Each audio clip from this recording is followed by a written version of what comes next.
ada pintu. Susah banget gak sih cari yang bisa ngertiin kebutuhan properti kita? Tapi itu dulu, karena sekarang ada Pinhome. Layanan untuk segala transaksi, mulai dari konsultasi, jual, beli, sewa, hingga perawatan properti. Pinhome adalah solusi terbaik yang memudahkan hidup kita dalam mewujudkan properti impian. Mau cari rumah, apartemen, ruko, kafling, ditambah konsultasi dengan agen properti berpengalaman gratis, semua bisa di Pinhome. Selain itu, di Pinhome kita terhubung secara menyeluruh dengan developer, bank, hingga notaris yang membantu proses pencarian hingga mengurus transaksi properti. Oh ya, kita juga bisa mendapatkan pendampingan mulai dari pemilihan properti sampai akad, agar tidak salah pilih. Okenya lagi, kita bisa mengajukan KPR melalui Pinhome ke banyak pilihan bank konvensional, syariah, maupun multi-finance. Transaksi di Pinhome 100% aman dan transparan. Kita bisa pantau semua prosesnya langsung dari smartphone. Selain menyediakan layanan properti, Pinhome juga menyediakan jasa perawatan rumah loh. Rumah berantakan atau baru pindahan, ada layanan Pinhome Home Service yang bisa diandalkan. Mulai dari jasa kebersihan rumah, cuci kendaraan, hingga servis AC, bisa dalam satu klik aja. Ingin lebih pintar dalam menentukan properti? Gabung aja ke komunitas Property Academy by Pinhome. Cuma di Pinhome, kita akan mendapatkan berbagai pelayanan super lengkap untuk transaksi properti. Jadi, percayakan saja segala urusan properti bersama Pinhome. Pinhome, pintar, jual, beli, dan sewa properti.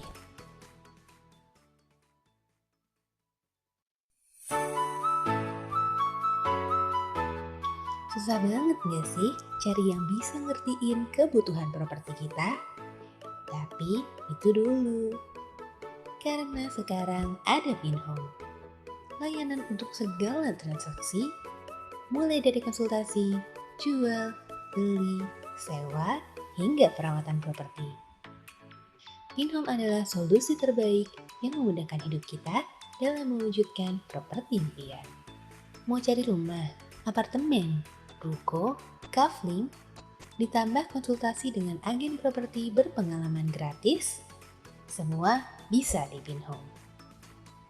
Selain itu, di Pinhome kita terhubung secara menyeluruh dengan developer, bank, hingga notaris yang membantu proses pencarian hingga mengurus transaksi properti. Oh ya, kita juga bisa mendapatkan pendampingan mulai dari pemilihan properti sampai akad, agar tidak salah pilih. Okenya lagi, kita bisa mengajukan KPR melalui Pinhome ke banyak pilihan bank konvensional, syariah, maupun multi-finance. Transaksi di Pinhome 100% aman dan transparan. Kita bisa pantau semua prosesnya langsung dari smartphone. Selain menyediakan layanan properti, Pinhome juga menyediakan jasa perawatan rumah loh. Rumah berantakan atau baru pindahan, ada layanan Pinhome Home Service yang bisa diandalkan. Mulai dari jasa kebersihan rumah, cuci kendaraan, hingga servis AC, bisa dalam satu klik aja. Ingin lebih pintar dalam menentukan properti? Gabung aja ke komunitas Property Academy by Pinhome. Cuma di Pinhome, kita akan mendapatkan berbagai pelayanan super lengkap untuk transaksi properti. Jadi, percayakan saja segala urusan properti bersama Pinhome. Pinhome, pintar, jual, beli, dan sewa properti.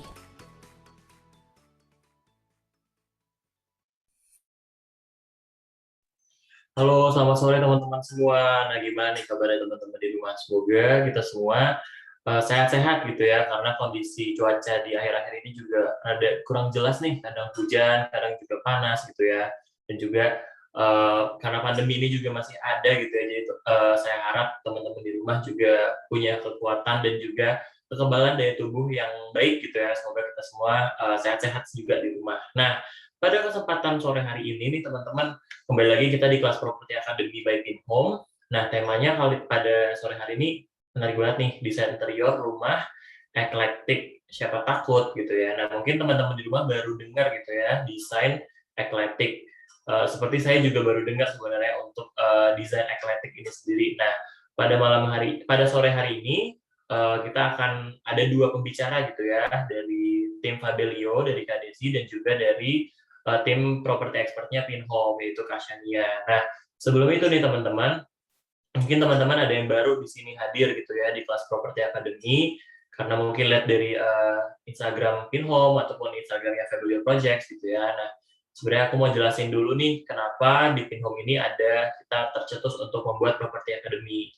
Jadi karena hanya 18% calon pembeli properti yang memiliki seluruh pengetahuan yang cukup sebelum memutuskan untuk memilih dan membeli properti yang mereka inginkan gitu ya. Karena kan pembayaran dan juga harga dari properti tersebut itu bisa miliaran juta rupiah, dan juga komitmennya kalau misalnya teman-teman bayar secara KPR itu bisa mencapai 20 tahun. Jadi lebih baik kita punya ilmunya dulu dan juga paham dulu nih tentang properti-properti itu ada apa aja, dan juga cara pembayaran dan segala macamnya, baru kita berani untuk membeli properti gitu ya. Nah, boleh next.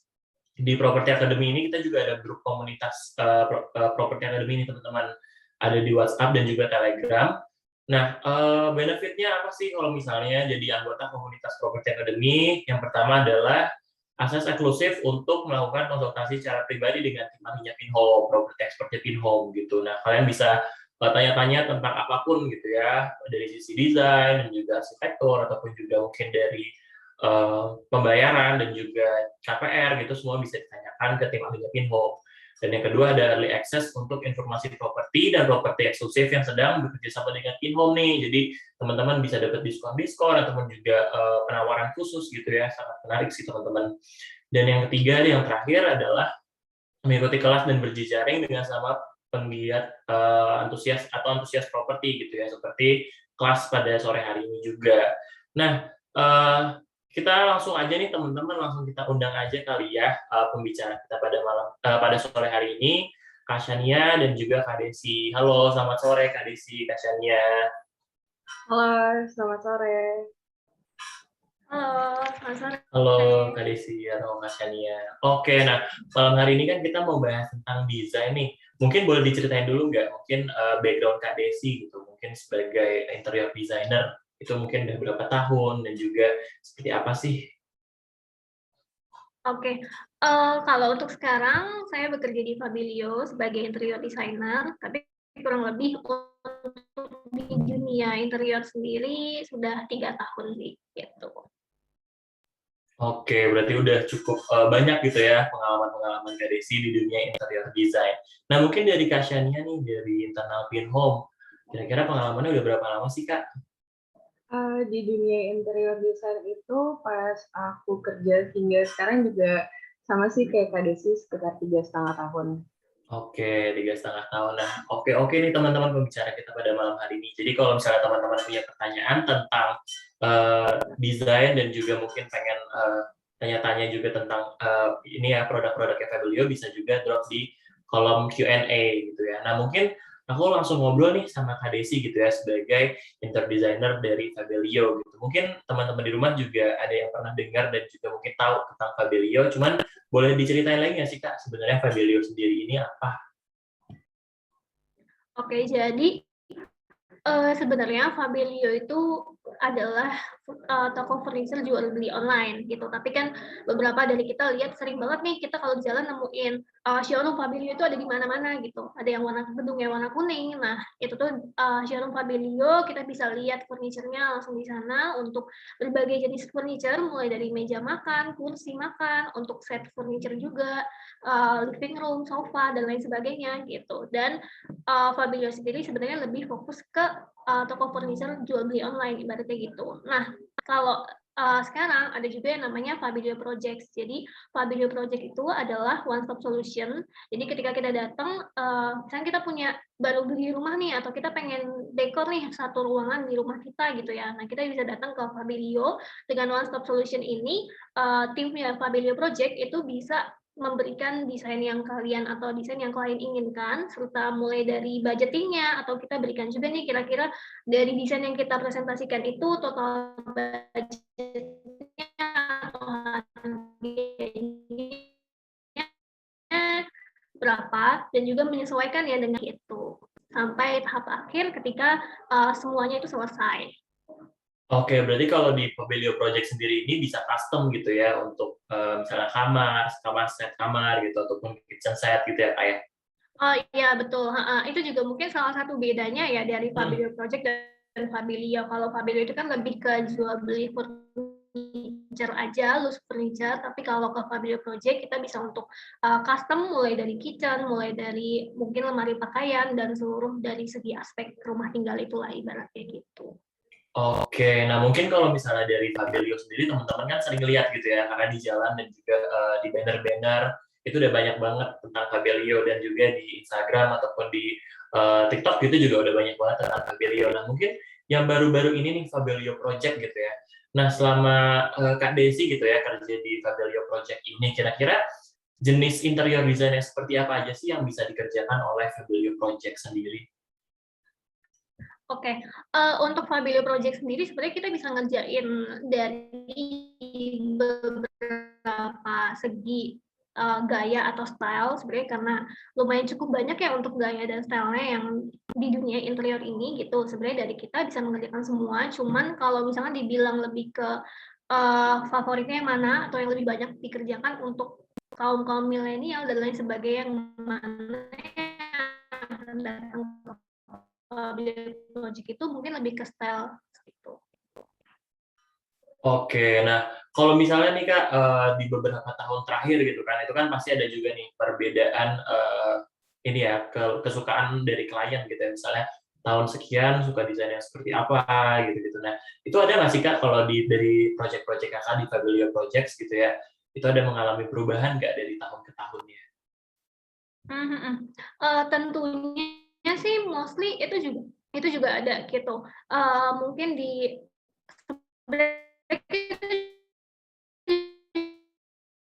juga bisa lihat ya dari beberapa mungkin baratnya gitu yang sering kita kunjungi, beberapa kafe baru dan kafe lama, biasanya itu style-nya suka penutupan agak sama aja. Misalnya satu yang lebih banyak ke industrial, kita sering datang ke kafe-kafe industrial lainnya juga banyak yang buka gitu. Nah, kalau dari segi tempat tinggal dan rumah sendiri sih cukup banyak.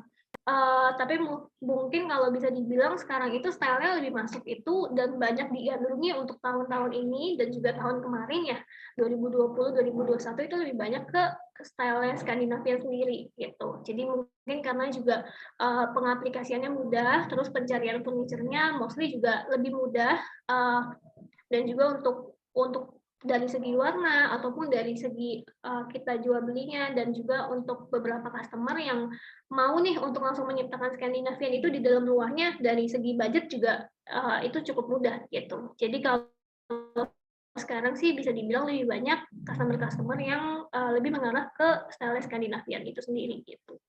Oke, nah kalau untuk sesuai tema kita nih Kak, desain eclectic gitu ya. Nah, mungkin dari Kak Desi sebagai interior designer di Fabelio gitu, menurut Kakak desain eclectic itu yang seperti apa sih? Oke, desain eclectic ya.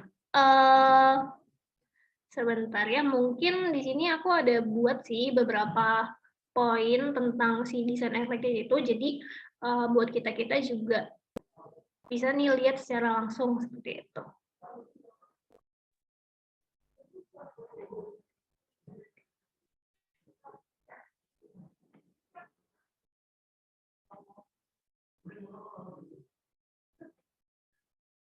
Oke, jadi nah, sebenarnya dari gaya desain interior sendiri kan itu ada banyak ya. Mungkin aku bisa sebelum masuk ke eclectic, aku bisa mulai dari gaya desain interior yang ada dulu kali ya, Kak Arden ya.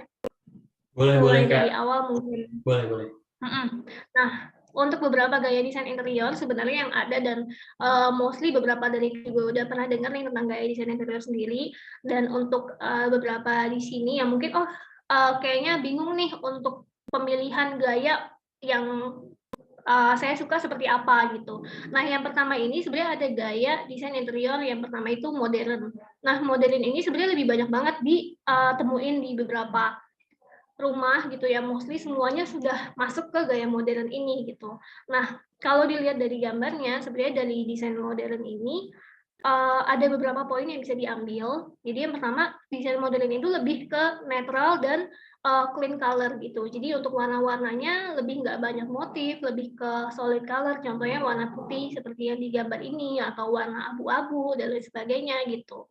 Untuk dari segi furniture-nya juga dari segi furniture-nya itu lebih ke nggak banyak atau lebih simpel gitu. Jadi menciptakan kesan elegan gitu. Contohnya kalau kita lihat di gambar ini tuh beberapa furniture-nya lebih ke siku-siku atau kotak dan lain sebagainya gitu. Jadi lebih ke modern minimalis buat beberapa orang yang lebih suka untuk style yang ibaratnya simple, nggak mau terlalu berantakan dan kelihatannya lebih mau elegan gitu. Nah, mungkin bisa ke modern.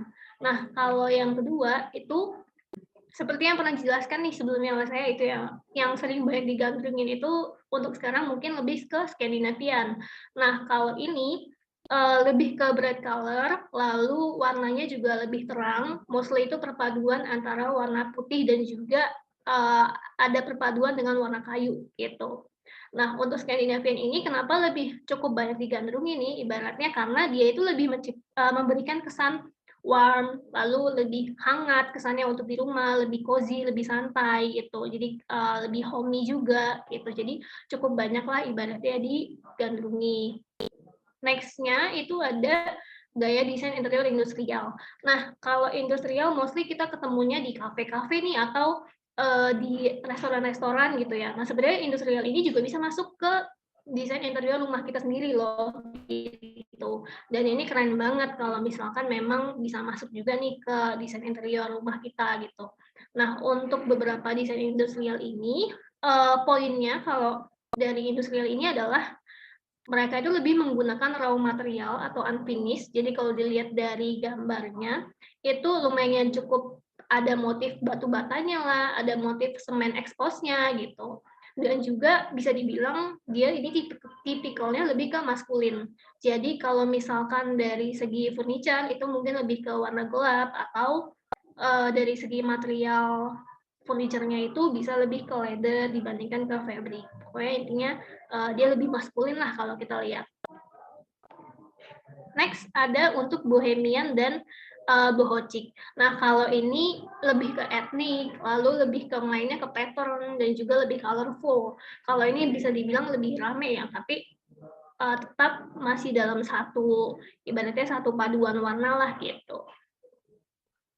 Oke, selanjutnya ada untuk coastal. Nah, untuk coastal ini dia itu lebih cenderung ke suasana pantai. Jadi lebih didominasi sama kalau kita sekali lihat, ih kok rasanya kesannya kayak di pantai ya, kesannya kayak lagi di pinggir laut dan lain sebagainya gitu.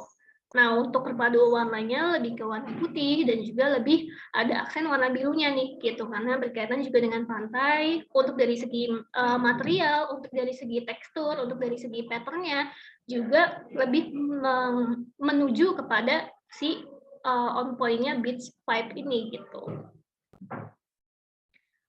Nah, kita masuk ke desain eklektik nih sesuai dengan tema hari ini. Jadi, untuk eklektik sendiri sebenarnya ini adalah kombinasi dari beberapa style gitu. Nah, kalau kita next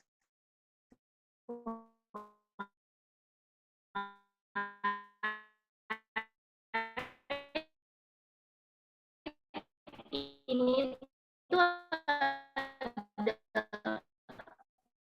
penjelasannya misalnya dengan si dengan dulu gimana sih bisa ketemu gaya desain eklektik, keluarlah gaya desain industrial, vintage, dan juga gaya-gaya desain yang sebelumnya udah dijelaskan di atas. Nah, tibalah suatu kali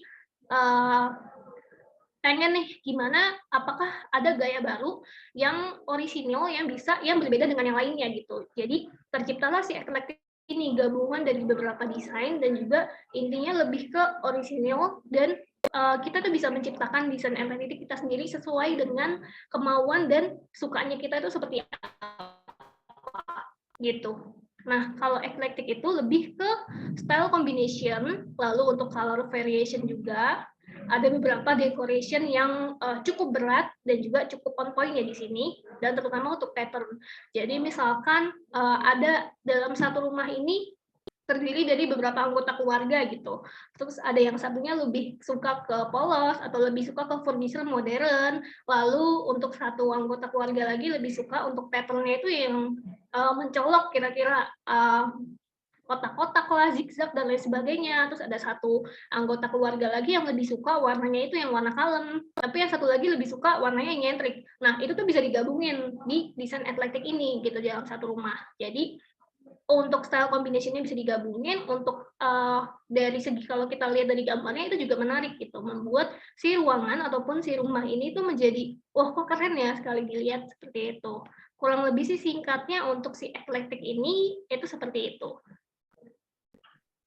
Oke, nah mungkin kan eclectic ini berarti tadi kan udah sempat di-mention juga kalau misalnya memadukan beberapa segi desain gitu ya, karena kan emang kadang di rumah itu nggak semuanya setuju gitu ya, misalnya anaknya tuh suka warna apa, mungkin orang tuanya suka warna apa gitu, makanya terciptalah desain eclectic ini. Nah, ngomong-ngomong soal desain lagi nih Kak, gimana sih caranya atau tipsnya gitu ya biar kayak rumah kita bisa berkonsep eclectic gitu ya, warnanya juga banyak dan juga banyak hiasan-hiasan dan juga pattern-pattern, cuman bagaimana tetap serasi gitu ya, apakah ada tipsnya untuk memilih warnanya atau pattern-nya atau gimana tuh Kak? Kalau menurut Kak Desi? Nah, jadi aku juga udah siapin nih beberapa tips and trik untuk menerapkan gaya di dalam, mungkin bisa dibilang di satu, bilang eclectic ini adalah gabungan gaya, itu kan agak susah ya. Oh, kayaknya takut nih kalau kita gabungin gaya ini, kita main asal taruh, itu jadinya kalau jelek gimana gitu. Nah, beberapa kan agak takut seperti itu. Nah, kalau eclectic ini mungkin kita bisa lebih, yang pertama itu terapkan ke focal point-nya. Jadi dalam satu ruangan itu tuh harus ada satu focal point yang ketika kita lihat, oh yang ini kok lebih mencolok banget nih gitu. Contohnya kalau misalkan kita lihat dari gambar sebelah kiri, ini lebih ke focal point-nya itu lebih ke lukisan yang gede-gede banget gitu. Jadi di satu dinding lukisannya itu banyak banget dan menarik nih. Nah, yang pertama focal point-nya mungkin bisa lebih ke sana. Lalu yang kedua itu lebih ke color. Jadi dari eclectic ini jangan sampai, memang kan ini perpaduan berbagai style dan gaya nih. Contohnya untuk warna-warna juga kita bisa main asal masuk. Tapi jangan sampai dari segi warna yang masuk ini jadinya tuh berantakan, karena contohnya untuk gambar yang di bawah sebelah kanan, walaupun kita main perpaduan warna, itu ada warna biru dan warna merah gitu. Nah, itu bisa dipakai berulang kali nih untuk warnanya. Dan juga misalkan di satu ruangan itu seluruhnya warnanya lebih ke warna putih, terus kita mau focal point-nya tuh lebih ke furniture-nya gitu ya. Nah, kita pilihkanlah warna yang lebih terang nih. Wah, tiba-tiba ada warna biru di ruangan ini dan itu cuma milik si furniture-nya doang gitu. Jadi itu bisa furniture style, furniture color-nya juga bisa jadi focal point-nya. Lalu yang ketiga ada furniture style. Nah, kalau di eclectic ini karena dia menggabungkan beberapa style, kita tuh bisa loh masukin beberapa style furniture itu ke dalam desain eclectic ini, dan itu rasanya nggak bakal jadi suatu desain yang aneh gitu. Nah, misalkan dari lemari yang minimalis banget nih, yang di custom, yang minimalis, itu di sebelahnya bisa juga kita taruh mungkin lemari yang arahnya lebih ke vintage gitu. Atau lemari yang ibaratnya lebih berlikuk-likuk atau berbentuk-bentuk. Nah, itu bisa juga jadi bagus dan bisa jadi focal point juga untuk ruangan itu. Next, untuk decoration, untuk si desain eclectic ini, decoration-nya itu lebih on point. Jadi si desain eclectic ini kalau misalkan isinya cuma furniture doang tanpa decoration, itu bisa jadi nggak kesampaian nih gaya eclectic-nya, nggak keluar gitu. Nah, jadinya kita perlu nambahin dekorasi yang bisa dibilang cukup ramai. Kalau kita lihat dari gambar referensi yang ada nih beberapa, ini tuh dekorasinya ramai banget gitu, mulai dari vas bunga, mulai dari lukisan, bisa juga pohon-pohonnya atau di dindingnya, pokoknya semua hampir ada aja gitu dekorasinya. Nah, si decoration ini juga penting banget untuk desain eclectic ini. Jadi untuk beberapa klien juga atau beberapa dari kita yang suka untuk ibaratnya kita koleksi barang-barang antik dan juga mungkin kita suka untuk mengkoleksi beberapa barang atau kolektor nih, bisa juga nih untuk jadikan itu dekorasi di ruangan yang akan mau kita desain. Next yang kelima itu ada pola geometris. Nah, pola-pola geometris ini juga bisa jadi dekorasi di ruangan itu. Gitu. Mulai mungkin dari karpetnya, warna karpet dan juga bentuk karpetnya, ataupun mulai dari sarung bantal di sofa dan lain sebagainya. Pokoknya pola-pola geometris itu harus juga kita masukin untuk menciptakan gaya eklektik itu keluar. Next yang keenam, yang terakhir itu ada lantai dan dinding. Nah, untuk lantai dan dinding biasanya gaya eklektik ini berkaitan dengan yang kelima nih, yang pola.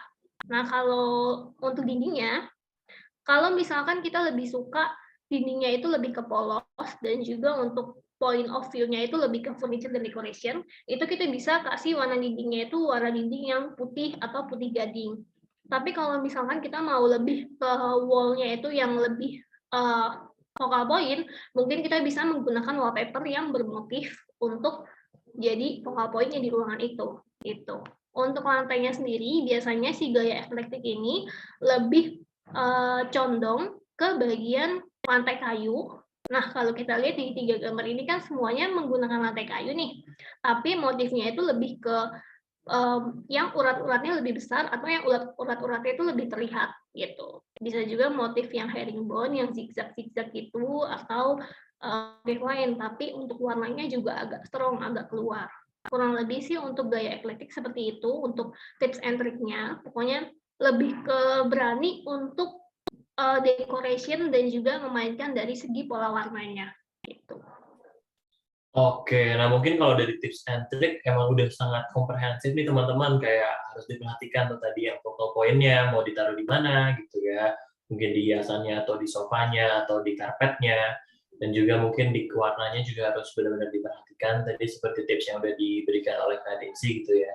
Nah mungkin gini Kak, dari semua ini gitu ya, itu biasanya kan sebuah desain itu mempengaruhi suatu ini ya, psikologis gitu ya, seseorang yang menempati di tempat tersebut gitu. Mungkin kalau misalnya kita anggap contoh Skandinavian gitu, itu kan membuat yang tinggal juga merasa homey, nyaman dan juga hangat gitu ya. Dan juga karena desainnya juga bersih, jadi nggak capek gitu ya matanya gitu. Nah mungkin kalau misalnya dari desain eklektik ini nih, menurut Kak Desi ada pengaruh psikologisnya nggak ya kalau misalnya kita kira-kira pengen nih mengambil desain ini untuk di rumah kita gitu. Oke, sebenarnya untuk gaya eklektik ini bisa dibilang cukup jarang kita dengar ya, dan juga cukup jarang nih diterapkan di suatu rumah.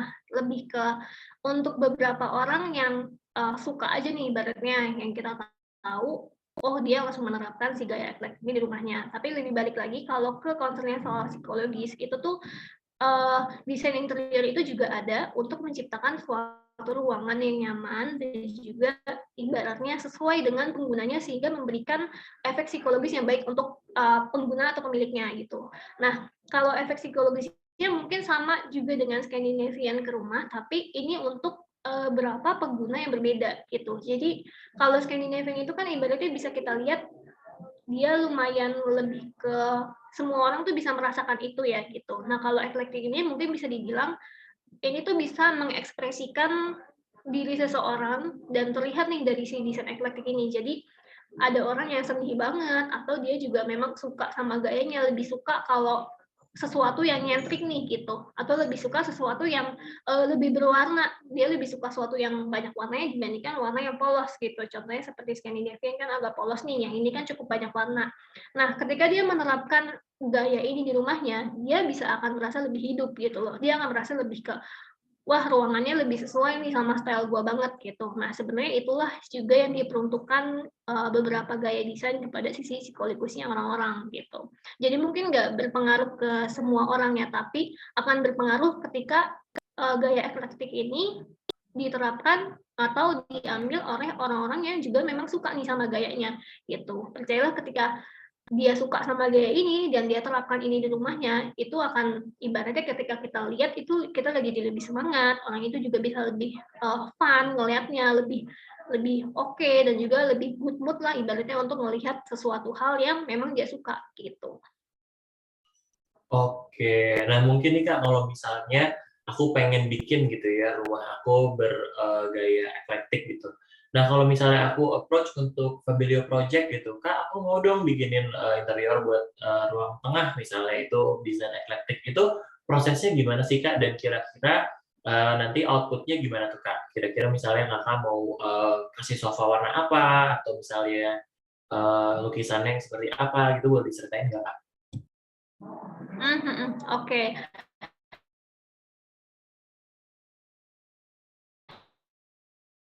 Jadi, kalau misal, ruangan atau misalnya rumah, nah kalian bisa juga datang ke Fabelio, nanti, mungkin kita bisa untuk melakukan yang pertama itu melakukan pengukuran ruangannya, jadi kita tahu ruangan apa yang akan mau didesain, lalu bentuk ruangannya seperti apa, luas ruangannya juga seperti apa. Next-nya, kita lebih ke ngobrol dulu nih sama kalian, kira-kira eklektiknya kalian itu seperti apa sih gitu, yang kalian tonjolkan itu seperti apa. Contohnya kalian punya barang-barang etnik yang atau barang-barang lebih ke vintage yang mau ditaruh di sana, atau mungkin lebih, saya lebih mau ruangannya yang lebih colorful aja, jadi lihatnya nggak terlalu suram lah atau gimana. Nah, itu bisa juga dikasih tahu. Nah, dari situ kita bisa langsung mulai ke proses desain. Jadi kita tahu apa yang menjadi focal point-nya klien, apa yang jadi focal point-nya dari customer itu, dan bisa kita terapkan ke desainnya gitu. Contohnya, mungkin lebih mau, saya sih nggak suka kalau dindingnya terlalu polos gitu misalkan. Untuk furniture yang lain nggak masalah, tapi maunya dindingnya jangan polos nih gitu. Nah, mungkin itu juga kita bisa lebih dari desainernya itu lebih, oh berarti kita harus main di lebih banyak main eklektiknya itu di dindingnya nih, kita harus jadiin dindingnya itu focal point banget gitu dibandingkan semuanya.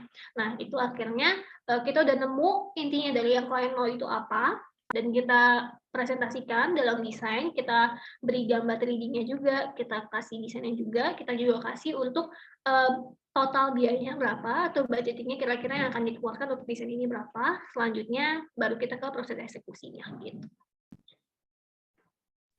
Oke, nah kalau misalnya dari proses itu tuh Kak, dari misalnya aku approach buat Fabrio untuk ngedesain gitu ya, sampai kira-kira selesai dengan furniture udah jadi gitu, bisa dipasang, itu kira-kira membutuhkan waktu berapa lama sih Kak? Oke. Untuk umumnya dari kita itu, misalkan mulai dari awal banget nih, datang nih, ibaratnya awal mula datang tanpa ada persetujuan apa-apa gitu ya. Kita akan mungkin melakukan proses desain dan juga melakukan proses, nego mengenai biaya, budgeting, dan lain sebagainya. Itu sebenarnya tergantung dari, antara desainer dan kliennya juga nih kalau untuk proses desainnya. Karena kan proses desain bisa ada yang bolak-balik, revisi, atau mungkin ada yang sekali presentasi langsung setuju, itu bisa dalam jangka waktu lebih cepat gitu. Tapi biasanya kita mengeluarkan desain itu di 2 minggu ibaratnya dalam jangka waktu 2 minggu lah setelah kita bertemu dengan klien gitu. Nah, setelah melakukan presentasi pertama, apabila ada revisi, itu mungkin di minggu depannya, memakan waktu 1 minggu, kita akan presentasikan balik untuk revisiannya gitu. Nah, apabila semuanya udah oke dari segi desain, dari segi budgeting dan lain sebagainya yang kurang lebih memakan bisa kita bilang memakan waktu 1 bulan lah yang bisa sesuai banget nih dengan keinginan klien dan dari segi customer atau kliennya juga untuk udah oke banget sama desainnya. Nah, untuk pengerjaannya sendiri, biasanya kita mengerjakan di dalam kurun waktu 2 sampai 3 bulan, seperti itu. Tapi dari segi dalam waktu 2 sampai 3 bulan itu, karena Fabelio itu juga one stop solution, jadi untuk klien dan customer, ibaratnya tinggal duduk aja nih, duduk manis, kita yang mengerjakan semuanya, kita yang visit ke lapangan, kita yang memilihkan untuk, kita propose untuk materialnya, kita juga ibaratnya semua hal bisa kita urus, gitu. Itulah. Oke, jadi kita langsung kayak pilih konsep dan juga nanti dari tim Fabrio untuk membuatkan contohnya gitu ya. Misalnya mock up-nya gitu, mock up desainnya, kalau misalnya oke, bisa langsung eksekusi gitu ya, dan juga nego budget segala macam. Oke, sangat menarik nih teman-teman di rumah kalau misalnya pengen punya desain rumah yang personalized gitu ya, kayak punya kita doang sesuai style kita, dan juga pengen nggak mau ribet, itu bisa banget pakai Fabrio Projects gitu ya. Nah mungkin kalau untuk proses itunya tuh Kak, proses misalnya aku pengen ngedesain apa gitu, nah itu bisa menghubungi kemana ya Kak? Oke, kalau untuk, proses desainnya bisa juga langsung datang ke kantor kami di Fabilio Experience Studio, itu kalau diketik aja di Google nih langsung keluar, itu alamatnya ada di Panglima Polim, Jakarta Selatan, atau lebih mudahnya bisa cari di Instagram, tinggal diketik aja @fabilioprojects, nanti bisa langsung reach out ke admin Instagram, atau bisa juga dari website Fabilio, biasanya dari websitenya fabilio.com, itu langsung ada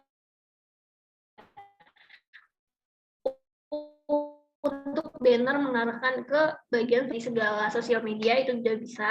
Lalu kalau lebih mudahnya mungkin langsung bisa di Google aja nih Fabilio Projects. Nah, itu mungkin langsung bisa mengarah ke bagian Fabilio Projects tanpa embel-embel apapun. Oke, teman-teman bisa langsung cek tuh mungkin di Instagram atau di Google dulu kali ya untuk cek-cek dulu nih mungkin dari segi desainnya dan juga mungkin dari segi segala macamnya gitu ya, prosesnya segala macam. Mungkin kalau misalnya oke, bisa visit ke tokonya Fabilio Experience tadi yang di Jalan Panglima Polim.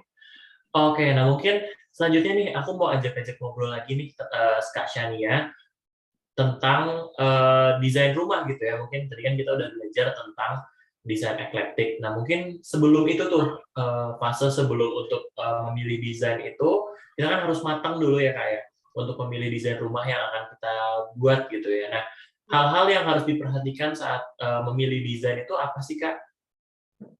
Oke, mungkin aku boleh share screen ya. Boleh.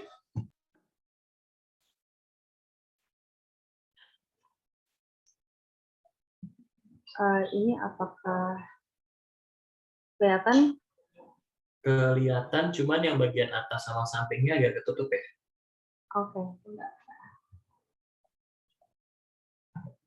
Nah, udah oke sih. Kayaknya nggak ada yang ketutup juga sih. Ini kayak waktu itu ya. Kayak waktu itu.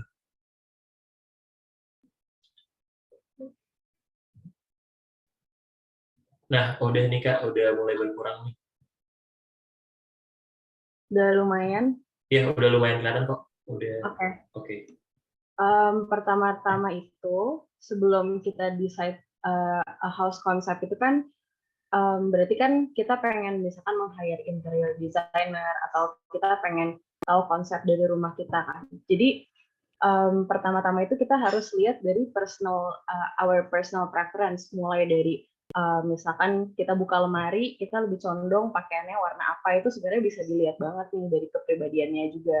Terus your style, terus our interest, terus kalau misalkan dari your favorite places to go itu, kita juga bisa lihat nih kalau misalkan kita ke sebuah kafe, kan kita bisa dapet nih nyamannya kita di kafe yang tema mana. Misalkan kita ke kafe A, terus yang dia klasik with jazz music, itu kan pasti kayak kalau orang yang suka klasik-klasik itu kan pasti dia lebih condong kan ke, oh kayaknya enak banget nih kalau rumahnya vibes-nya kayak gini, atau kayak favorite places to go-nya kita ke kafe yang kayak Japanese, terus kayak modelnya juga rada minimalis. Kayaknya enak banget nih rumahnya yang kayak kayu-kayu simple gini. Jadi kita untuk determine itu dari our personal style, dari personal interest juga. Terus dari available budget, misalkan kayaknya ibu kita bisa nurunin furniture yang ada di rumah. Kayaknya sayang nih kalau misalkan nggak dipakai di rumah kita yang baru misalkan. Dari situ kan kita juga bisa lihat nih furniture-nya antara yang vintage atau bisa dicat menjadi klasik, atau misalkan ukirannya dicopot bisa jadi minimalis. Jadi banyak banget sebenarnya yang possibilities, elemen-elemen yang bisa menentukan kita tuh lebih condongnya tuh ke konsep yang mana gitu. Nah, terus kalau misalkan untuk gather some images of your favorite ambience, itu juga bisa, misalkan kita kan semuanya misalkan rata-rata punya Pinterest nih. Pasti home Pinterest orang kan juga beda-beda, atau dari feed Instagram kita nih. Jadi kayak misalkan kalau kita gather some images dari Pinterest tuh, home kita lebih condongnya kayak oh ini kayak lebih ke industrial deh. Kayaknya banyakan yang kayak bata-bata, exposed ceilings, terus atau enggak kita lagi jalan-jalan, terus kita ngeliat ada bangunan tuh yang benar-benar nge-intrik mata kita, kayaknya ih keren banget nih kalau rumah kita kayak gini. Jadi itu kan bisa nge-build our own concept gitu kan. Terus yang terakhir itu home structural. Jadi kalau misalkan kita habis purchase rumah atau kita mau renovasi, itu kita bisa ngeliat nih fasad dari developer kita, apakah Japanese, itu mungkin bisa mempermudah nih kayak, aduh nggak mau yang lain-lain deh, misalkan soalnya rumahnya depannya udah Japanese nih, pasti dalamnya Japanese juga, atau misalkan rumahnya yang kayak kolonial klasik, jadi itu bisa mempermudah untuk kita membuat konsep. Tapi mostly itu yang tadi Kak Desi bilang benar sih, banyak banget belakangan ini yang suka Japanese Scandinavian itu lagi banyak juga untuk peminatnya gitu. Ini ada bisa aku next. Nah, kalau misalkan kita lihat di Boleh, sini Kak. dari Nah. OOTD kelihatan ya? Oke. Misalkan dari OOTD yang laki-laki ini kan pakaiannya minimalis, terus neutral tone, terus misalkan dia suka waktu dia traveling ke Jepang, dia suka gitu sama jalanan Jepang yang lebih kayak soothing, terus lebih nyaman, terus sebenarnya dari semua yang mata kita lihat kita nyamannya kemana tuh kita bisa ngelihat sebenarnya konsep apa yang sebenarnya nyaman sama kita. Misalkan dari museum, kayaknya lebih enak ke museum ini deh daripada ke museum yang klasikal kayak di Fathahilah atau di mana gitu kan. Terus nextnya kalau mau ke kafe kita juga lebih nyaman kayak kita tuh lebih condong kemana sih kafenya kayak lebih nyaman kemana. Berarti kan bisa dilihat dengan foto ini aja tuh, oh nih orang kayaknya Japanese Scandinavian banget nih atau minimalis banget nih gitu kan. Terus kayaknya elemennya sukanya yang natural tone aja. Jadi dari situ aja kita sebagai orang awam yang melihat kepribadian orangnya aja kita bisa ngelihat oh nih orang kayaknya lebih condong ke sini gitu. Terus ada contoh berikutnya berhubung kita misalkan audiens nih ngelihat nih kira-kira apa mungkin udah bisa langsung ketebak dari yang paling kiri itu kan ada batik, terus yang tengah itu ada vintage furnitures yang benar-benar dimodif gitu ya dari berbagai era misalkan. Terus next-nya itu dari Indian Alley, misalkan mereka ke India, terus habis itu, ih kok keren banget sih perpaduan warna sama lantainya yang tetap kayak konkret gitu, tapi tetap kayak warnanya biasa aja gitu kalau dilihat. Terus yang kanan itu juga misalkan ada tapestry dari handmade orang, itu bisa dilihat, oh nih orangnya athletic banget nih, mungkin dia traveler. Jadi kalau orang athletic itu tuh biasanya dia tuh banyak banget travel, misalkan ke Bali, dia beli kain ini, terus nanti dia bisa request nih, boleh nggak kain ini dijadiin sarung bantal. Jadi banyak banget orang yang tipe-tipe atletik tuh suka memadu padankan furniture gitu. Soalnya yang biasa mereka lihat si traveler ini atau misalkan emang yang orang atletik gitu dia lebih etnik. Jadi biasanya mata yang bikin dia nyaman tuh full of colors, natural colors saya juga cuman untuk elemen-elemen yang arsitektural aja, misalkan dari tembok, dari lantai. Cuman untuk pemilihan furniture-nya pasti mereka dari ih ada paintings nih kemarin ketemu di India atau ih ada paintings nih bagus dari seniman Jogja atau dari Bali gitu. Jadi pasti mereka memadu-padankan semuanya. Jadi experience of colors dari orang atletik tuh sangat berbeda dari orang yang si minimalis ini gitu. Jadi mereka akan lebih nyaman ketika mereka mempunyai suatu personality yang kayak lebih nyentrik. Jadi kayak kalau mereka ke dalam rumah mereka tuh kita kesannya juga menarik banget ya. Jadi misalkan kayak kita ngeliat paintingsnya semuanya ada cerita di balik itu. Kayak iya nih ini kemarin bed head-nya kemarin kita traveling ke sini terus bed head-nya dibikin sama orang India. Jadi kayak rata-rata orang atletik itu punya cerita di balik furniture yang mereka pilih gitu dari paintingsnya juga. Terus next-nya itu kita langsung bisa lihat kan kalau ngeliat gambar ini. Padahal di sini nggak ada interior, mungkin interiornya cuma ada sneak peek dikit. Jadi kan kayak, oh berarti nih orangnya kayak klasik banget nih. Di sini ada kutipan dari Rachel Zhu, style is a way to say who you are without having to speak. Jadi sebenarnya kita nggak harus bilang kita desainnya kayak apa, stylenya kayak apa. Orang-orang biasanya juga udah bisa ngeliat nih kita kayak gimana. Kayak, oh misalkan yang ada cowok yang suka ke showroom mobil, terus habis itu mereka tuh yang kayak suka lobby atau yang kayak kafenya yang modern, yang dark, mungkin kita bisa lihat. Nah, dari gambar ini balik lagi, personality-nya dari pakaiannya dia juga classy, terus mungkin dari kita duduk di kafe yang di kanan aja mungkin gila enak banget dengerin ini sambil jazz, kayaknya pengen deh kamarnya kayak classy moody. Terus yang kayak paling kiri, gila kalau jalan-jalan di area Eropa atau yang kayak di kota tua gitu kayaknya kok kayak ngerasa nyaman gitu. Jadi kita bisa langsung nge-decide konsep apa yang kita punya itu dari our personality sebenarnya gitu sih. Oke, nah kalau misalnya nih Kak udah tahu gitu ya tentang personality kita gitu kan, kayak misalnya aku lebih prefer yang seperti apa gitu. Nah, itu Yap. gimana cara align personality kita dengan mungkin misalnya pasangan kita gitu ya, karena kan kita hidup di rumah juga nggak cuma sendiri gitu kan. Nah, itu kira-kira ada tips nggak Kak untuk memadupadankan kedua eh, tren atau desainnya orang gitu ya, kayak preferensi Mhm. aku seperti ini, mungkin preferensi istriku seperti apa gitu kan, itu memadupadankannya ada tipsnya nggak ya Kak? Oke, kalau misalkan, ada pasangan kita yang tiba-tiba sukanya modern banget, tapi yang perempuannya sukanya yang klasik gitu. Makanya sekarang banyak juga kan yang kayak marriage of furniture and dari berbagai era gitu, kayak, makanya ada modern klasik, ada Japanese, Scandinavian, ada kalau misalkan eclectic tuh juga lebih gampang karena dia dari berbagai era juga oke gitu. Jadi sebenarnya it's all about communication sih kalau mau menyatukan tema. Jadi misalkan klien aku suami istri gitu. Misalkan suaminya suka A, istrinya suka B, misalkan jadi di sebuah ruangan kita lebih pilih oh ya udah kalau yang hobby room untuk yang lebih ke suaminya aja. Jadi yang kayak lebih dark. Terus kalau misalkan yang untuk di bagian living room dan kitchen tuh kita pakainya yang natural tones aja gitu. Misalkan yang perempuan suka Japanese, yang bagian suaminya sukanya yang lebih manly, yang kayak minimalis gitu. Jadi kita satuin aja misalkan Japanese unsur kayu dengan ada abu-abunya dikit gitu. Jadi nggak terlalu condong kemana-mana, cuman ambil titik tengahnya aja sih gitu. Oke, nah semua itu kan sebenarnya bisa gitu ya kita obrolkan dengan interior design kita gitu ya. Misalnya Ya. aku sukanya seperti apa dan mungkin pasangan sukanya seperti apa. Nah, mungkin ntar bakal di guide juga gitu kan kira-kira yang cocok seperti apa. Nah, kira-kira untuk memilih interior designer yang bagus itu kira-kira gimana sih Kak tipsnya?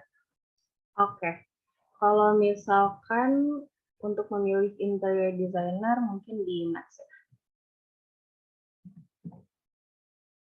Jadi sebelum hiring an interior designer itu sebenarnya juga kan tadi kita udah dapet nih, mungkin kita by proses ya dari kan kita udah dapet nih konsepnya, oh kita baru purchase rumah atau oh kita mau renovasi udah tahu nih konsepnya udah punya titik terang kan.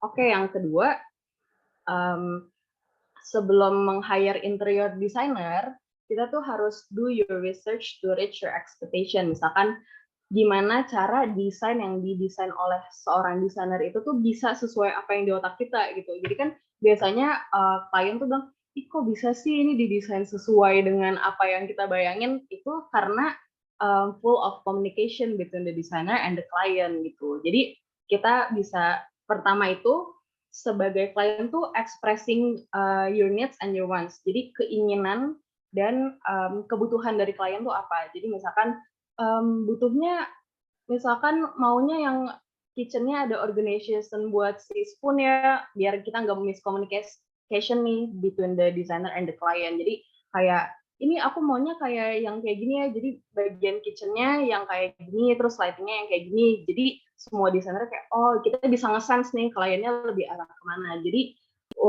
usahain tuh konsepnya juga udah jelas. Jadi jangan yang kayak tiba-tiba eclectic, tiba-tiba ada Japanese minimalis, tiba-tiba dibawanya ada klasik gitu. Kalau misalkan udah ada certain konsep itu kita bisa lebih gampang menarik titik benang gitu. Jadi gather images about specific places sama explore more about what you want. Jadi sebagai klien, misalkan kita sebagai klien tuh juga harus aware nih kita maunya apa secara detail tuh sebenarnya dikasih tahu ke desainer tuh nggak apa-apa banget, kayak mungkin kelihatannya kayak banyak mau tapi sebenarnya itu yang bikin desainer tuh lebih mudah untuk apa ya, untuk connecting the dot gitu. Misalkan kayak aku pengennya yang desainnya ini tapi gimana ya, misalkan aku punya barang ini bagusnya diapain ya, ntar bisa tanya ke desainernya juga langsung gitu. Jadi it's easier for us to design gitu. Terus nextnya itu misalkan aku ambil contoh dari rumah eclectic ya, misalkan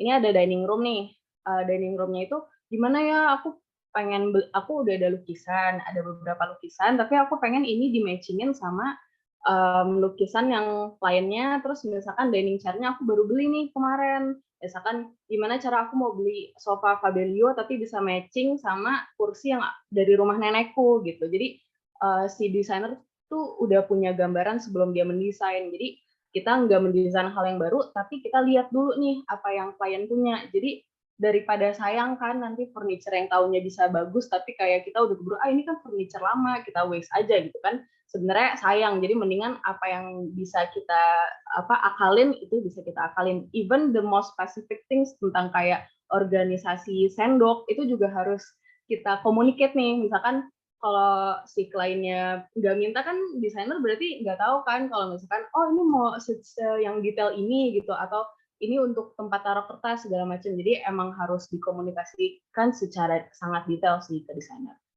Terus next-nya itu before hiring an interior designer itu yang tadi kan ini kita udah punya inspirasi, misalkan kita lihat dari Pinterest, sebenarnya nggak harus melulu dari ruangan-ruangan, bisa juga yang tadi kayak dari cafe, ini aku suka banget cafe ini, gimana ya cara punya kitchen-nya kayak dia segala macam. Jadi iya ini bisa sih diaplikasikan ke rumah gitu. Jadi kita harus gather some inspiration images, jadi si kliennya juga si kliennya sukanya yang kayak gini, terus nanti si kliennya juga communicate, ini loh aku suka yang lighting kayak gini, aku nggak suka yang putih misalkan. Terus yang kedua itu of course choosing the interior designer. Jadi kan budget orang berbeda-beda, taste orang juga berbeda-beda. Nah begitu juga interior designer tuh biasanya mereka banyakin portfolionya juga berbeda-beda nih. Jadi pengen banget deh desainer A, cuman kan balik lagi kita nih belum tahu nih kalau misalkan si desainer ini gimana nih reviewnya segala macam. Dan biasanya kalau untuk pemilihan interior designer itu biasanya mulut ke mulut. Jadi misalkan dari temennya A ke rumahnya dia, terus ini lo rumahnya didesain siapa, minta dong, kan berarti kita udah lihat secara fisik, maksudnya secara visual, secara nyata kita udah nyobain, ini bagus nih handle-nya segala macam. Terus kalau misalkan yang kita lihat dari mulut ke mulut gayanya Japanese Scandinavian, sedangkan kita mau klasik, kan kita hesitant nih kayak, aduh gimana ya kok desainernya banyak kan Japanese, tapi kualitasnya ini kayaknya bagus banget. Itu jangan ragu-ragu untuk nanya desainernya, soalnya bisa jadi si desainernya itu punya portfolio lain yang sebenarnya nggak diekspos sama dia. Jadi misalkan dia punya kerjaan yang kayak Japanese atau kantor, atau misalkan dia bikin commercial space, sebenarnya dia nggak expose karena dia pengen punya personal brandingnya klasik. Jadi sebenarnya possible aja sebenarnya orang ini tuh punya portfolio yang konsepnya lain, cuman kita juga jangan hesitant aja untuk nanya. Terus dari fee interior designer kan juga bervariasi kan, jadi itu beda-beda sama financial masing-masing. Misalkan pengen banget didesain sama yang desainer A yang udah keren banget, cuman kok pas ditanya itu nggak cocok di kantong. Jadi kita bisa do our research sebagai klien tuh kayak, kemarin nih desain di sini tuh kayaknya lebih murah, cuman lebih oke nih ininya lebih murah tapi desainnya mirip-mirip misalkan gitu.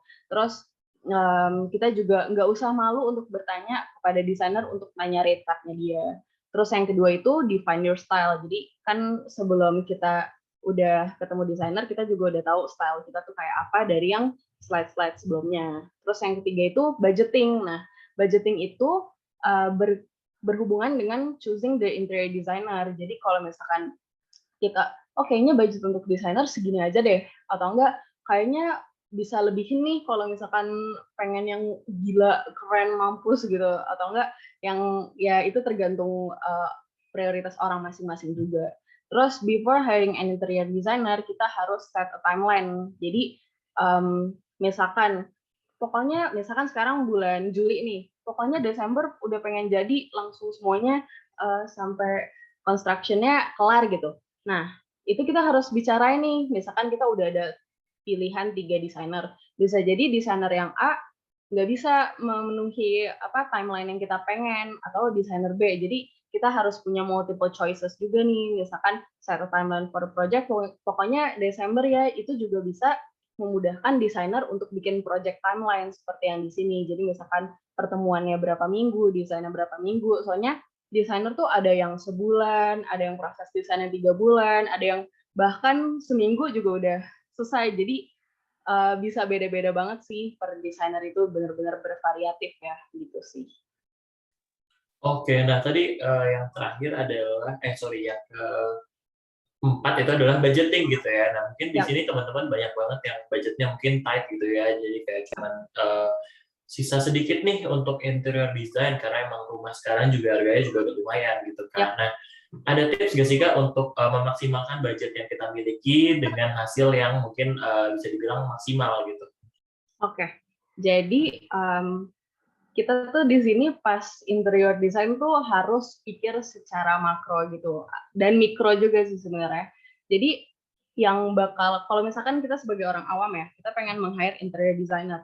Terus kita mikir, oh ya udah cuman isi furniture doang kan. Nah, doangnya itu tuh harus di put aside karena sebenarnya lumayan banyak kalau misalkan kita mau entering the house dan kita hire interior designer, itu tuh banyak perintilannya. Jadi nggak tentang si demolition cost doang, kita juga harus ngeluarin construction cost. Misalkan mau bobok ini nih jendelanya digedein atau yang kayak titik kabel nih mau ditambahin soalnya butuh untuk chargeran banyak, kita lagi WFH atau enggak kayaknya ini lightingnya kurang deh soalnya di sini masih agak remang, bisa nggak sih di lightingnya kayak di hotel gitu kan.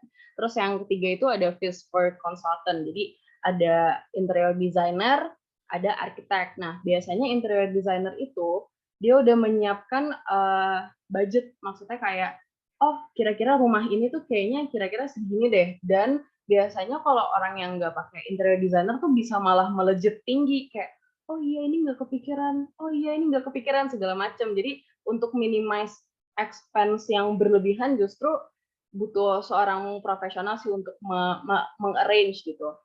Dan yang selanjutnya itu fees for furniture, electronic and equipment. Jadi kita juga harus di sini perhatikan kalau misalkan kita beli rumah otomatis kan ada furniture baru, ada elektronik, misalkan mau upgrade kulkas atau microwave yang sebenarnya kita nggak kepikiran, oh iya sebenarnya perintilan kayak gini tuh yang bikin bengkak juga budgetnya. Terus yang ketiga tuh equipment, sebenarnya itu kecil banget, cuman yang kayak buat siram tanaman, selangnya, atau rak-rak sepatu, atau misalkan kayak sekedar sapu, itu kan juga masukin penambahan budget kan, even kecil-kecil menjadi bukit gitu kan. Terus yang selanjutnya itu fees for purchasing a sanitary wares. Jadi ini adalah salah satu aset rumah ya yang pernah aku bilang sanitary wares itu misalkan kayak untuk kamar mandi, mau jet spray-nya atau mau shower-nya yang apa, umurnya berapa lama, apakah ini kamar mandi cuman misalkan semprotan untuk WC misalkan itu harganya 68.000 tapi umurnya berapa lama nih dibanding kita yang beli 300.000 tapi bisa lebih dari 10 tahun gitu. Itu kita sebenarnya harus sedetail itu juga sih. Nah, itu yang kita bisa komunikasiin juga nih ke klien gitu. Terus misalkan telepon and data installation, mau pasang wifi segala macam. Jadi ini sebenarnya gambaran secara kasar sih. Misalkan aku studi kasus nih, di sini ada rumah yang 56 SKM. Sebenarnya rumahnya itu luas bangunan aja ya, jadi luas tanahnya mungkin sekitar 80-an, cuman rumahnya lantai atas dan bawah itu 56 SKM gitu. Dan ini rumah dari developer. Terus dia terdiri dari 2 kamar tidur, 2 kamar mandi, dan pasangan ini pengen renovasi kecil, cuman semuanya mau full furnish interior, tapi renovasinya cuman bobok-bobok kecil gitu. Jadi kalau misalkan kita lihat di sini nih ada table kan, untuk nge-hire kontraktor sipil itu biasanya dia udah termasuk elektronik, penambahan lampu. Jadi sebenarnya apa sih bedanya kontraktor sipil dan interior? Nah, kalau kontraktor sipil itu dia yang lebih major, kayak lebih ke sipil, pekerjaan sipil, kayak mindahin titik lampu, mindahin titik colokan, dan kayak gedein tembok, bobok tembok, segala macam. Jadi itu tuh berbeda dengan yang furniture, karena kalau yang interior itu lebih kayak kitchen set, kayak lemari, walk-in closet gitu. Nah, kalau untuk yang kontraktor sipil itu, berarti kan, pengen renovasi kecil aja nih, berarti dari luas bangunan 56, kita pengen renovasi cuma 25 aja nih. Oke, kita lihat nih harga per meternya, rata-rata kontraktor sipil itu misalkan ada yang 2,5 juta, ada yang 5 juta, ada yang 1,5, itu beda-beda ranging-nya. Ini aku cuma ambil di tengah aja ya sebagai study case. Oke, total untuk bobok-bobok segala macam 62. Terus built-in furniture-nya yang kepake kan misalkan kitchen set kan nggak semuanya kan pakai built-in. Jadi sekitar cuma 30 SKM doang untuk meja, kamar tidur segala macam. Oke, 2 juta per meter.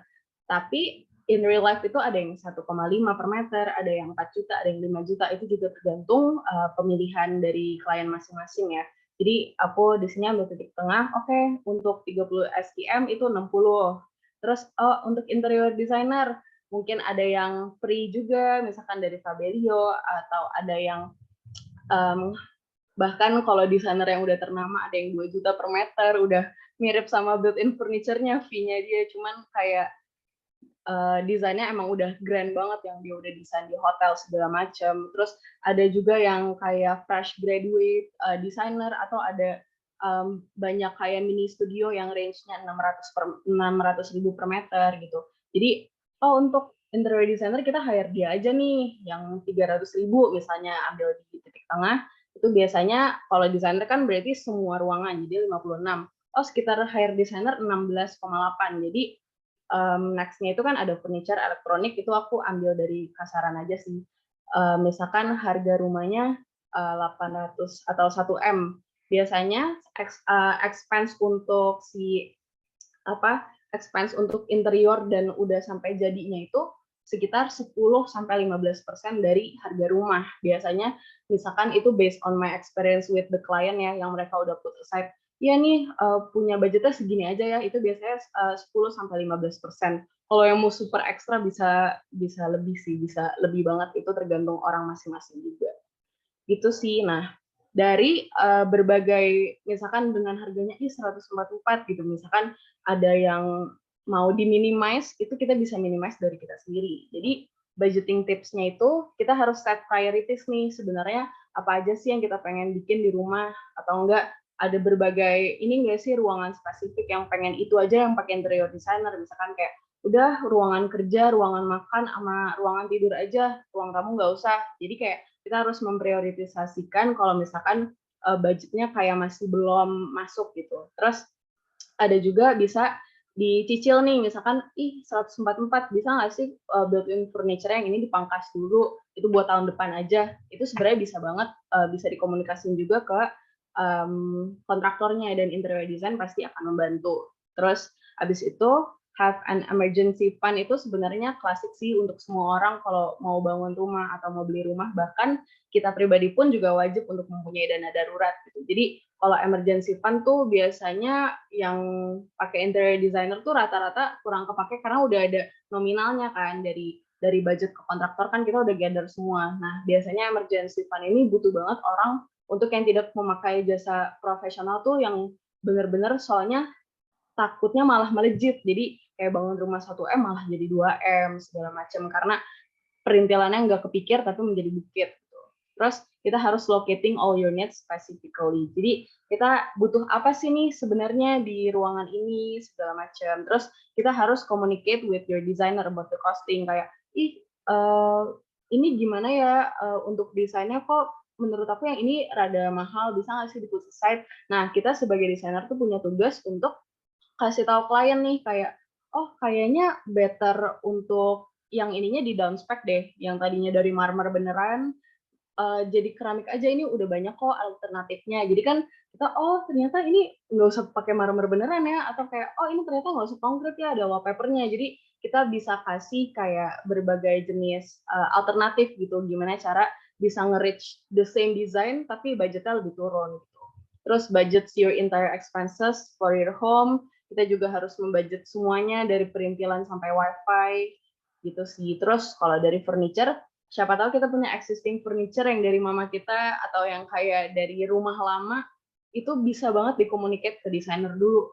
Ini aku ada A, I, U, E, O, gimana ya caranya aku punya furniture ini tapi tetap pengen aku pakai. Terus kita sebagai desainer juga harus mengeducate klien, ini bisa kok sofanya diganti kulit aja juga udah bakal bagus banget gitu. Jadi budgeting tips dari kita sendiri dan the communication between klien dan desainernya sih, gitu. Oke, nah mungkin teman-teman bisa screenshot nih untuk budgeting tips, karena ini juga sebenarnya based on teman-teman sendiri gitu kan, pengennya seperti apa, apakah material bisa diganti yang dengan harganya lebih murah atau seperti apa gitu kan. Jadi dicocok-cocokin aja sama preferensi teman-teman di rumah gitu ya, kalau misalnya mau desain rumah gitu. Nah, kita lanjut aja nih Kak ke sesi tanya jawab karena udah ada 3 penanya nih. Dari yang pertama, Brooklyn Green Manu Putih gitu ya, gaya eklektik kalau dipadukan dengan dekorasi berbahan kayu, bagusnya seperti apa aplikasinya? Mungkin aku tanya dari Kak Desi dulu kali ya pendapatnya untuk gaya eklektik dipadukan dengan dekorasi berbahan kayu. Oke. Kalau misalkan untuk perpaduan dengan kayu, sebenarnya bisa banyak banget nih opsinya. Salah satunya kalau kayu itu kan bisa diterapkan di bagian lantai, mungkin bisa menggunakan lantai parket atau lantai vinil gitu. Jadi ada unsur kayunya di ruangan itu. Terus kalau misalkan bisa juga dari untuk bagian dindingnya dikasih panel kayu, itu jadi focal point-nya. Atau kalau misalkan bukan dari dinding dan lantai, maybe bisa lebih ke pemilihan furniture yang wood furniture atau atau kayu gitu. Jadi mulai dari meja makan maybe atau kursi makannya atau beberapa aksen furniture-nya itu kita lebih pilih yang berbahan dasarnya kayu gitu. Dan masih oke sih, masih masuk banget gitu. Emang gaya eklektik ini kayaknya sepertinya cocok banget gitu ya untuk dipadu-padankan dengan kayu. Nah mungkin Kak Shania ada inspirasi lain nggak Kak, untuk ditaruh di mana gitu cocoknya mungkin? Kalau misalkan untuk gaya estetik, iya sih bener, kayak dia lebih pemilihan materialnya dia yang bold juga. Misalkan kayak pemilihannya lebih raw, misalkan temboknya yang pakai yang kayak washed wall, kayak stucco. Jadi kayak dia sebenarnya nggak tembok polos, tapi bener-bener yang kayak kalau kita lihat misalkan kalau lihat di IG kayak Santorini kan dia lebih kayak washed wall yang kayak lebih natural gitu kan. Jadi kayak lebih raw, jadi kayak misalkan bener-bener dari natural stone. Jadi dari segi material sih kayak gitu ya. Kalau untuk eclectic, terus kayak kalau misalkan untuk pemilihan furniture ya gitu sih yang dari vintage bisa dipadu-padankan sama yang baru gitu. Oke, jadi mungkin berbahan kayu ini sangat cocok ya, karena kan banyak banget yang vintage itu Yep. dari kayu gitu. Nah, oke lanjut nih ke pertanyaan selanjutnya. Jika ingin mendesain interior tapi offline store-nya tidak ada di kota tersebut, apakah bisa atau sebaiknya beli di online store-nya aja? Mungkin ini pertanyaan untuk Kak Desi kali ya. Oke. Jadi kalau misalkan offline store-nya ini nggak ada di kotanya gitu, memang dari kita Fabelio sendiri ada juga bisa untuk supply ke daerah di luar Jakarta gitu ya. Contohnya mungkin untuk Jabodetabek kita udah mencakup, tapi kalau misalkan untuk yang di luar Jabodetabek, untuk misalkan untuk itu bisa juga karena sementara kita bisa lewat online meeting dan lain sebagainya. Ini ke bagian salesnya gitu. Nah dari salesnya nanti akan approach semuanya kita coba arrange waktu untuk online. Contohnya segi kebutuhannya, apa yang akan